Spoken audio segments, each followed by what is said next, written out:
What's going on, everybody? Crazy Dog back with a very special video. And as you can see by my attire, today I'm talking about the Cleveland Cavaliers. Yeah, I haven't talked about them too much since their season ended abruptly at the hands of the Atlanta Hawks. But I figured with the offseason quickly approaching, of course you have the draft coming up really soon. Then you have free agency and all that stuff. Of course, trade season, pretty much. We'll see how active the Cavs are in the trade market as they look to improve their team. Of course, we saw how good the Cavs were last year, but one thing became very, very visible, and that was point guard depth really wasn't that great once Rubio went down, because we had Darius Garland, and then we had Rondo, who we acquired after Rubio went down, and it's like we just completely lost it when Rubio went down. Because when we had Rubio, Garland could come out for a little bit, get some rest, and Rubio could go out there and get buckets. Well, Rubio gets hurt, and there goes all that production. And then when Darius Garland would come off the floor, who would we have on the floor? Rajon Rondo, who really didn't do much. Let's be honest. He's great, as a veteran mentor, and he's decent on defense, but in terms of offensive production, not what he once was. That's for sure. Now, I saw an article posted by Hoops Hype's Michael Scotto, who did an interview with Cavs beat writer Chris Fedor talking about some potential trade targets, free agency targets, and of course NBA draft targets as we head into the offseason here really soon. And I figured instead of just posting snippets of the article, I'm just going to post the players and talk about them a little bit. So with that being said, let's dive right into this. This is probably going to be a long video, so I suggest you grab a beverage of some sort, whether it's alcoholic or not. Of course, grab a snack, sit back, relax, and just enjoy the show. So with that being said, let's dive into this article. And the first thing we're going to look at is Cavs trade targets. Now, the first name the article mentioned is Gordon Hayward. And this one's very interesting because, as they mentioned in the article, his money would line up perfectly with Kevin Love's. Now, I don't know if they would trade Kevin Love for Hayward, but most likely they probably would. You'd have to. That money is crazy. You don't want two huge money guys on the same team now, do you? But yeah, Hayward, he's dealt with some injuries, but when he's healthy, he can be decent. He can be a productive player. And then another name mentioned was Tobias Harris. He's been criticized a lot by Sixers fans for many different things, but honestly, he'd be a good veteran for the locker room. Then you got a guy that a lot of Cavs fans have wanted for the past couple of years, and that is Harrison Barnes. And I'll admit, I'm guilty. I'm one of those people. I wanted us to trade for him at the deadline, but of course he was not traded. And that made me kind of sad because I really thought he could be a good piece for this team, both in the locker room and on the hardwood, because he is a championship player. I mean, he's good. He's productive. He can do so many good things for your team. And then you have another player that I honestly didn't think would pop up, but it's Gary Trent. Mr.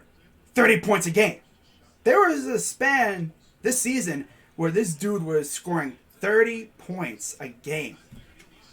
And honestly, I was like, wow. Every time I looked at the Raptors box score, this dude was getting 30 points. And I was like, damn, son. Imagine him on the Cavs getting buckets with Darius Garland and company. Oh my God. Especially with Jared Allen. Oh, yeah. But the thing is, I don't know if the Raptors would realistically trade him. If they are open to it, I'd be all for it. Let's be real. I would be 1,000% for it. And then you got Jeremy Grant, who's been a trade target for years now. I know the Cavs really wanted him before he went to Detroit, but he essentially priced himself out of Cavs' potential contention, like in terms of signing or trading, whatever. I think it was as a free agent. Yeah, he played himself out of our price range, I think in the bubble. And then, of course, he went to Detroit and he's been balling. But yeah, I wouldn't mind trading for him. Then you have Aaron Gordon, who we all know is a high flyer. Not exactly sure of the contract situation, but I mean, the dude's got bounce, and he would add another level of offense for this team. And then you got two very, very interesting ones.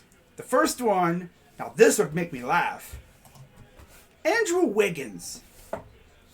How funny would it be if the Cavs traded for Andrew Wiggins?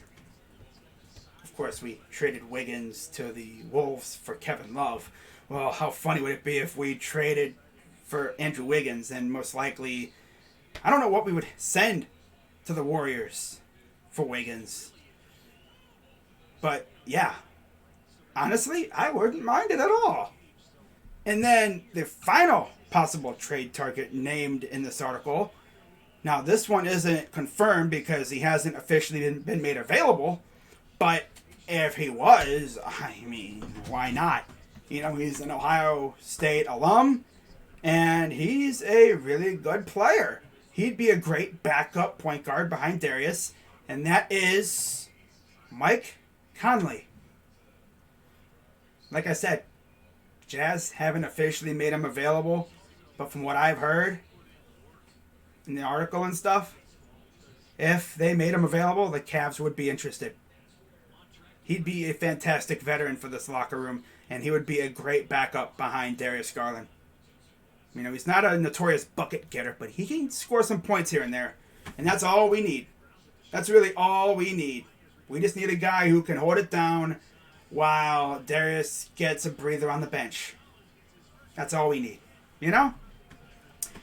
Now, when you look at potential free agency targets for the Cavaliers, now the group mentioned in this article isn't a really strong one, but there are some decent players named that I think the Cavs could potentially look at. Now, the first name mentioned was Tyus Jones, who, again, was drafted by the Cavs, but then immediately traded, I believe, to Minnesota. Go figure.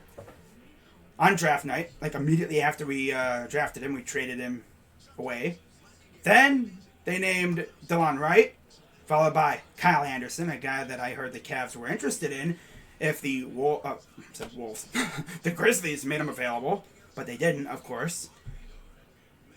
But now he's apparently a free agent, so, I mean, we don't have to worry about giving up anything for him.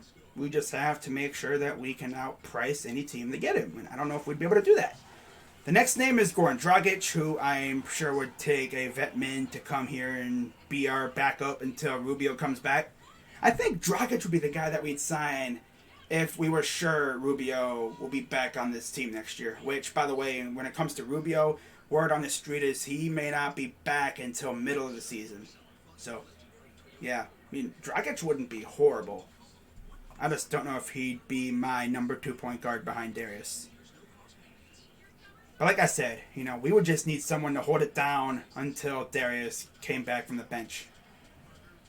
Now, the next name is Raul Neto, followed by Jeremy Lamb and TJ Warren. Now, the thing about Lamb and Warren is that they're not point guards, so, you know, signing them would mean that we'd probably draft a point guard or something, but it's really hard to say what we would do in this situation. But yeah, with Warren, of course, he hasn't really played since the bubble because of foot surgery, I believe it is. So we would have a rusty Warren on the team, and I don't know if we'd be comfortable with that. Now, the next thing we're going to look at is draft targets.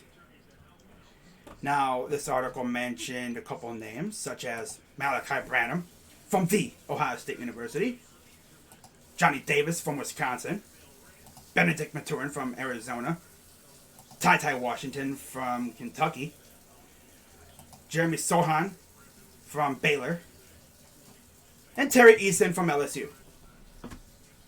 Now, out of this group, if like all these players were available, I would probably go with either Malachi or maybe Johnny Davis or Maturin. Honestly, I'd be perfectly fine with either one of these guys. Now, if you know me, you know who my draft crush is. It's Ochai Agbaji from Kansas. I think he would be a great scoring option off the bench for the Cavs. And, yeah, he'd be great. But if he was taken off the board and these guys were available, I'd be perfectly fine with either one of these guys. With any one of these guys. So, yeah, that's pretty much all I got for you. Let me know what you guys think. You know, who would you sign out of this group? You know? Would you sign maybe Tyus Jones? Trade for somebody like a point guard, like maybe Jeremy Grant? You know? Maybe you go like a Jeremy Grant, Tyus Jones combo and sign, and then you trade one and whatever, and then you draft somebody like Terry Eason. But let me know what you guys would do in the comments down below. And that's going to wrap it up. I'm Crazy Dog. Let's go Cavs. And I'm out.